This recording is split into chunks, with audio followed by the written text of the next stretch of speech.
Nag-propose ako sa aking partner last year, December. At lahat ng yun ay na-document ng aking camera.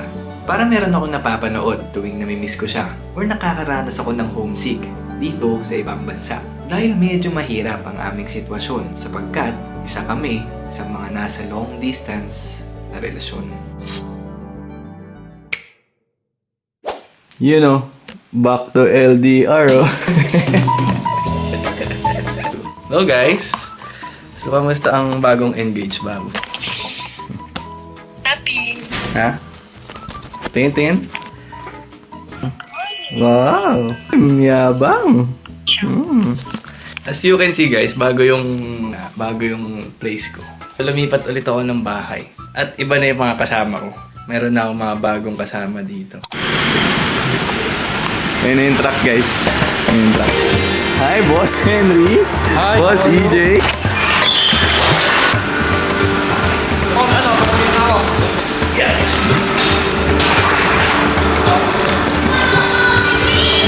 Oh, lipat boys! Okay, last one. Okay lang. Dito.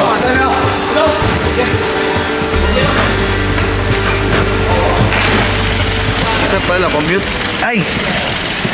Guys, pupunta na kami sa bagong bahay.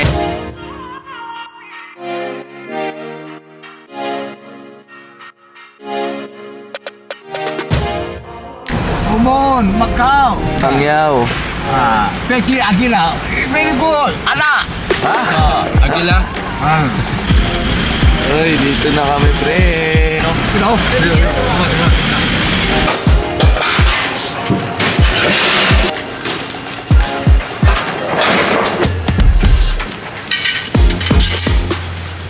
Sobrang dami namin gamit na ililipat pero thank you kay tatay, malupit na driver dito sa Macau. Hello. Hello! Edson. Cut. Edson. Kakatas lang namin maglipat guys. Medyo nakakapagod pero okay lang. Dito na kami kasama ang aking fiancé. Oh. Nakakatawa yung isang kasama ko dito. Sobrang small world. Ano mo si Babo? Si... Schoolmate. Yeah. Henry. Schoolmate niya si Henry, isang kasama ko dito. Invite mo siya? Ay, oo pala. Si Henry, invite ko. Pero ninong siya. Suwa natin, labas tayo. Andiyan siya sa labas eh. Sayang yung makukulimbat ko sa kanya. Sayang. Dito siya.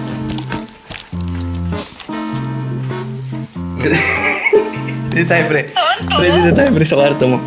Dito kami sa kwarto ni Henry. Yeah. Ano sabihin mo, Babo? Ano sabihin mo? Tanong mo. Kung i-invite mo ba si Henry? Si Henry, oo, invite ko siya sa kasal. Pero ninong siya. Pre, sobrang yaman kasi nito. Sobrang yaman. Ano makukulimbat ko sa kanya? Kaya ikaw, ninong ka. Okay? Okay. No problem. Hindi na pala si EJ. Kasi isa naming kasama dito, ka-work rin namin. Pero tulog na eh. Iba yung schedule niya. Kakain muna kami. Work ka muna. Bye-bye. Love you so much. Bye-bye. Ganun lang palagi ang takbo ng aming relasyon. Madalas lokohan at laugh trip lang ang kwentuhan. Dahil ang aming oras ay limitado at nakakapag-usap lang kami pag tumapat lang na break time niya or rest day namin pareho. Ay, hirap no? Kaya sobrang grateful namin nung nakauwi kami ng Pilipinas dahil nagkaroon kami ng pagkakataon upang magsama ng matagal. Sobrang daming memorya ang aming nakolekta. Kaya sinulit na namin ni Nika ang kada oras, lalo na sa aming pamilya. Bye-bye! Let's go! Hi, tita! Hi, tita! Hi, tita!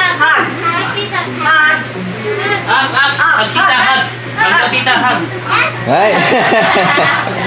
Hi guys! Dito na kami sa house. Birthday ni Mama. You know, happy 50th birthday! Pati si Gab! Ay! 7 months oh, sumama pa sa lola oh. Na naman! Sumabay pa sa lolo. Laman, iba ba Tapos na naman. naman nila ako. Na-disappoint na tuloy si Tito. Watch na naman nila ako. Oh, game. Birthday to you. Happy birthday to you. Happy birthday, happy birthday, happy birthday to you. Eh, si Gab-Gab, birthday rin? Sumabay pa sa lola. Birthday, Gab-Gab. Happy birthday, Gab-Gab. Happy birthday, happy birthday, happy birthday, Gab-Gab. Oh. Make a wish. Whenever you're ready. Wow! Oh, laki naman! Ay, Ompong! Ay, mas malaki pa rin sigal. Naisigan mo! 1, 2, 3.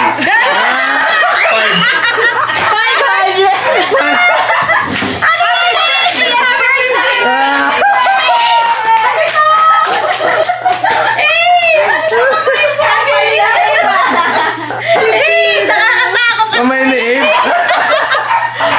Isa lang ang masasabi ko, sobrang bilis ng kada segundo. Honestly, hindi ko nga alam kung may mahe ka bang nangyayari o ganun talaga yung mundo, no? Kapag sobrang, alam mo yun, kapag sobrang masaya ka, talagang ang bilis ng oras, no? Yung sobrang bilis ng paligid mo, parang nagta-times 2 yung kada minuto. Bim Bim! Morning! Oo, sama natin, sir. Lagi mo yung pinapanood sa mga vlog sa Taiwan. Ay, nanood daw. Taga-Cavite. Sige, kaya sa sobrang bilis ng oras, nakasampung araw na pala kami sa Pilipinas. At hindi na kami nakaabot ng Noche Buena. Sa kadahilanang may pasok ako sa trabaho sa mismong araw ng Pasko. Work. Merry Christmas, guys. Dito ako sa work. Nag-aantay si Nika sa house. My love, so sweet.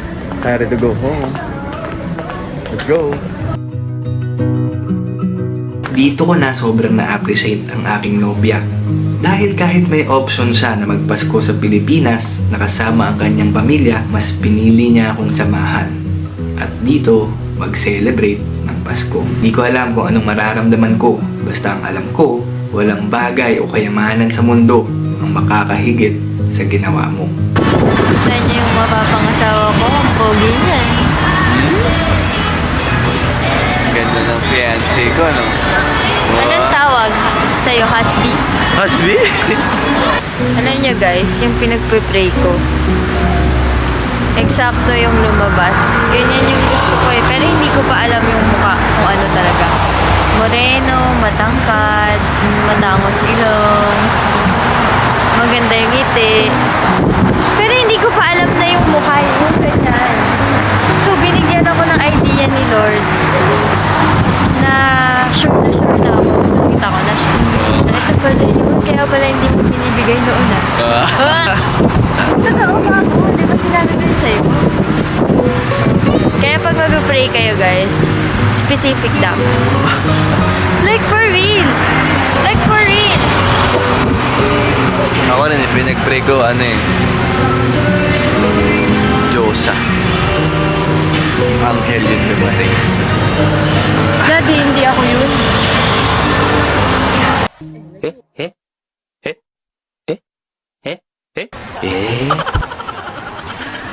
At madalas sa bagong engage ay mas nagkakaroon ng quality time sa isa't isa. Ang kaso, iba ang kwento namin ni Nika. Ika ko nga sa intro, isa kami sa mga nasa long distance na relasyon.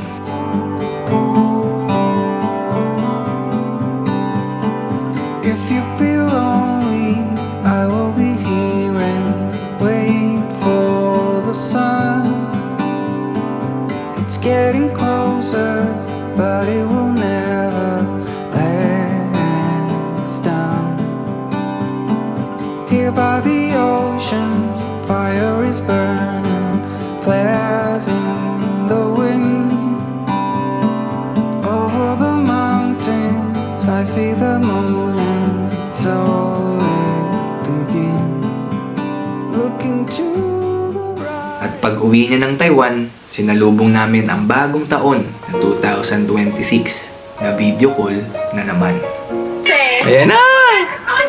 Ayan na! Lahat sila nasa ilalim at kumakain ng grapes. Babu, Happy New Year! Bago! Happy New Year! Ate Donna! Isa lang naman ang gusto kong i-share sa mundo. May araw na malungkot ka, pero mas maraming araw na masaya ka. Kaya lahat ng yun ay dinodocument ko gamit ang camera. Well, sa panahon ngayon, sobrang advanced na ng teknolohiya. Marami nang naimbentong camera para kumolekta ka ng memorya kahit hindi mo i-share sa social media. Basta mahalaga, nakuwaan mo ng litrato o video, malungkot man yan o masaya. Dahil darating ang panahon na may mga detalye na nangyari sa buhay mo na hindi mo na maaalala. Pero magpapasalamat ka dahil nakuwaan mo pala ng iyong camera. Love you. Love you so much. Yun, dito ko natatapusin yung video. Sobrang laking pasalamat ko sa inyo. And kung hindi ka pa nakasubscribe at umabot ka dito sa dulo ng video na to, pindutin mo lang yung subscribe button. Sub to help. Yeah. Maraming salamat. Ako pa rin to, si Marcus. May fiancé na. Meron na akong fiancé, no? Si Nika Carino. Pero, yun, document ko pa rin lahat ng first time na may experience ko bilang isang OFW. Para meron akong balikan na memorya pagtapos ng aking kontrata.